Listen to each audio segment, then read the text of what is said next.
Hello dear students, আজকে আমি আবার একটা নতুন ভিডিও নিয়ে এসেছি। তোমরা যারা পাবডেট ইংলিশ এক্সামস দেওয়ার জন্য প্রস্তুতি নিচ্ছ, তোমাদের এই পাবডেট ইংলিশ এক্সাম বা পাবডেট যে এন্ট্রান্স টেস্ট বলা হয়, প্রেসিডেন্সি ইউনিভার্সিটিতে তোমরা যারা ইংরেজি অনার্স ভর্তি নেওয়ার জন্য স্বপ্ন দেখো বা এই ইউনিভার্সিটিতে আন্ডার গ্র্যাজুয়েট কোর্সে ভর্তি নেওয়ার জন্য এন্ট্রান্স টেস্ট প্রস্তুতি নিচ্ছ, তোমাদের জন্য এই পাবডেট কিন্তু খুবই গুরুত্বপূর্ণ।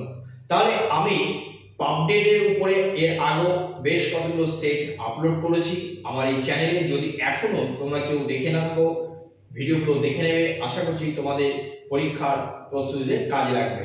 আজকে আমি নিয়ে এসেছি সেট 11। তাহলে বুঝতে পারছো আগের সেটগুলো যদি এখনো কেউ দেখে না থাকো, অবশ্যই সেগুলো দেখে নেবে, তোমাদের পরীক্ষা কাজে লাগবে।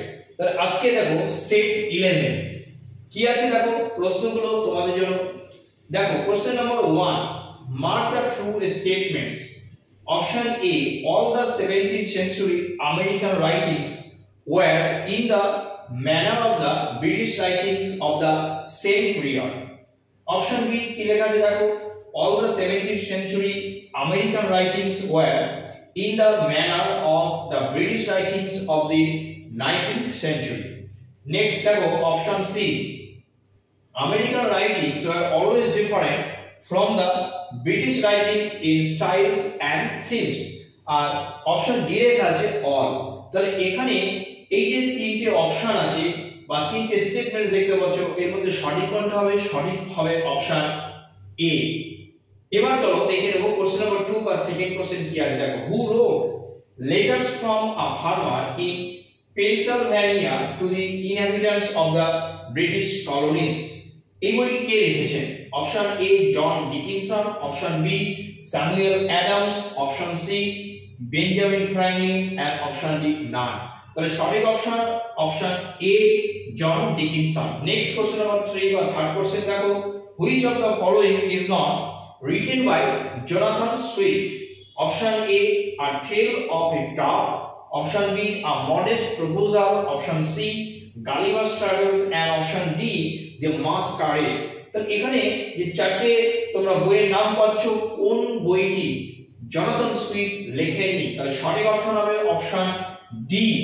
কি লেখা আছে দেখো, দ্য মাস্কারেড। এর পরের প্রশ্নগুলো চলো দেখে নিই।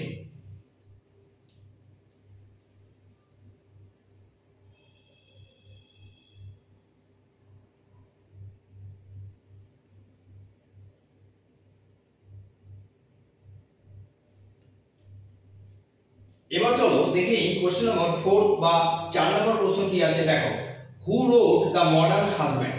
কে লিখেছেন? Option A Jonathan Swift, option B Henry Fielding, option C Oliver Goldsmith and option D none. তাহলে সঠিক হবে অপশন বি, যেখানে লেখা আছে দেখো Henry Fielding. Next question number 5 বা 5th কোশ্চেন দেখো কি আছে, who is the father of Indian English literature? Option A Mulkdas Anand, option B R K Narayan, option C Vikram Seth and option D none. তাহলে সঠিক অপশন হবে অপশন এ, যেখানে লেখা আছে দেখো Mulkdas Anand. Next question number 6, who is the first Indian woman novelist in English? কি আছে? Option A Toru Dutt, option B Anita Desai, option C Kamala Das and option D Jhumpa Lahiri.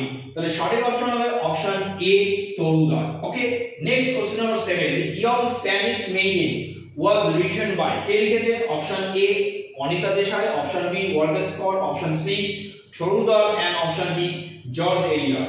সঠিক অপশন হবে option C Toru Dutt. Okay, next question number 8, the first Indian writer who translated the Sanskrit Mahabharata into English is? কে সংস্কৃত মহাভারতকে প্রথম ইংরেজিতে অনুবাদ করেছিলেন? Option A R N Chegar, option B Madhusudan Dutta, option C Raja Rao and option D Kishori Mohan Ganguli. তাহলে অপশন সঠিক ডি, যেখানে লেখা আছে দেখো Kishori Mohan Ganguli. Next question number 9, Autumn Leaves is an autobiography of? Option A Ramnath Kark, option B PB Shelley, option C R K Narayan and option D John Byron. তাহলে এখানে autumn leaves এই বইটি কার আত্মজীবনী? আমাদের জন্য সঠিক অপশন হবে অপশন এ, যেখানে লেখা আছে দেখো রামনাথ কার্ক। Okay, next question number 10, The Dark Holds No Terror is written by? Option A Shashi Deshpande, option B Gayatri Narayanan, and option C Arundhati Roy, and option D Girish Karnad। তাহলে সঠিক অপশন হবে option এ, যেখানে লেখা আছে দেখো শশী দেশপান্ডে। তাহলে আজকে এই যে 10টি প্রশ্ন নিয়ে আলোচনা করলাম, আশা করছি তোমাদের এই পাবটেট প্রিপারেশনে কাজে লাগবে আর তোমাদের পাবটেট পরীক্ষা ভালো হোক। আরেকটা কথা বলি, তোমাদের পরীক্ষা কেমন হলো অবশ্যই কমেন্ট করে আমাকে জানাতে ভুলবে না। আর তোমরা যদি এই চ্যানেলে কেউ প্রথম হও, চ্যানেলটা অবশ্যই সাবস্ক্রাইব রাখবে। পরে আরো অন্য ভিডিও বা অনার্সের উপরে কোনো ভিডিও যখন আপলোড করব তোমাদের কাজে লাগবে। আর কেউ যদি তোমরা পরবর্তীকালে অনলাইন ও অফলাইন ক্লাস আমার কাছে করতে ইচ্ছুক, তাহলে কমেন্ট বক্সে অবশ্যই কমেন্ট করে জানিও। স্ক্রিনে দেওয়া এই ফোন নাম্বারে অবশ্যই তোমরা ফোন করতে পারো।